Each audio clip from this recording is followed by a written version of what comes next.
Томской области предварительные поединки также достаточно на высоком мастерском уровне проводил, хоть и является кандидатом в мастера спорта. Ну да, чтобы выйти даже за третье место на чемпионате России, это уже довольно-таки почетно. И теперь финальный поединок. Значит, в красной куртке Ибрагимов Магомед Ибрагимов и в синей Нурмагомедов Хабиб.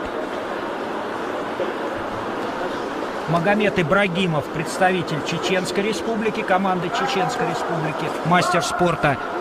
А Хабиб Нурмагомедов также мастер спорта, представляющий сборную команду Республики Дагестан.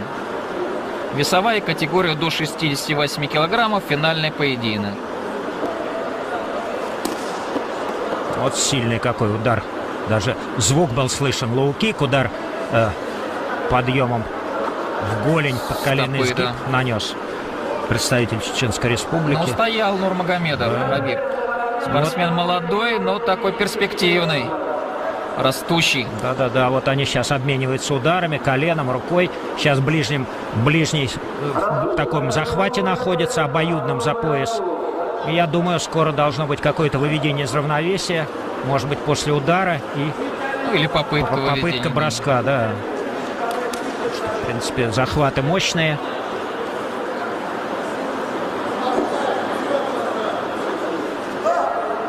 Осторожно ведут поединок. Вот судья возвратил обоих и дает замечание.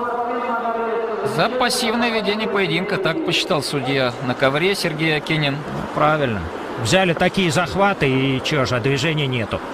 Надо было рисковать. Что-то предпринимать, конечно.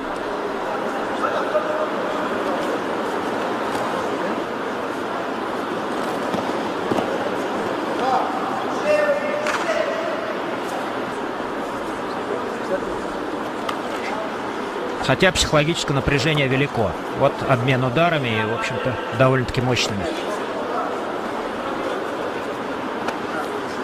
Вот опять обоюдный захват. Вот попытка провести переднюю подножку. Не получилось. Тут же наносятся удары.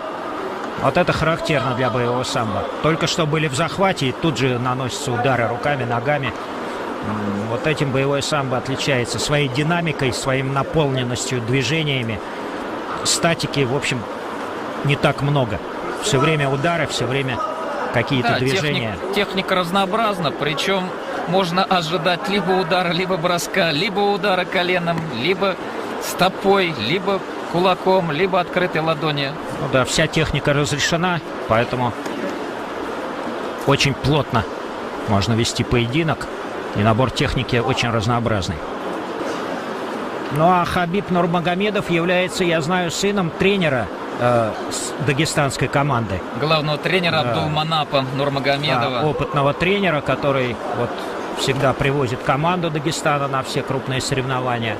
Ну, вот. Секундировать как раз он не вышел. Он не переживает, да, видимо, эмоции.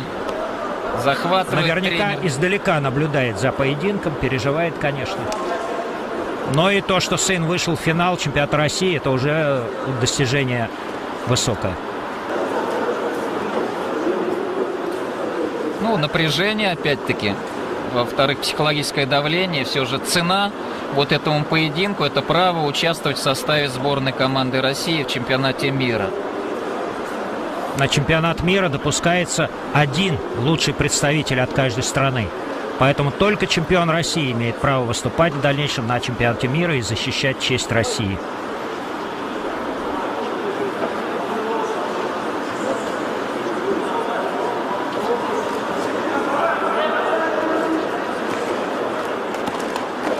Ну вот пошел такой обмен ударов руками.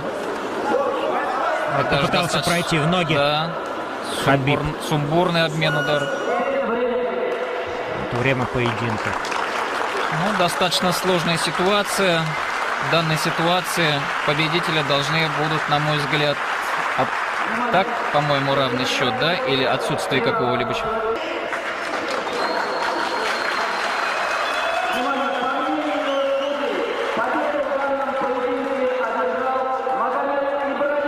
вот видите, по мнению судей, Магомед Ибрагимов, представитель сборной команды Чеченской Республики, становится чемпионом России. Конечно, Хабибу Нурмагомедову обидно, но здесь, как говорится, надо было самому стараться набирать те самые зачетные очки или хотя бы очко, которое привело бы его к чемпионскому титулу.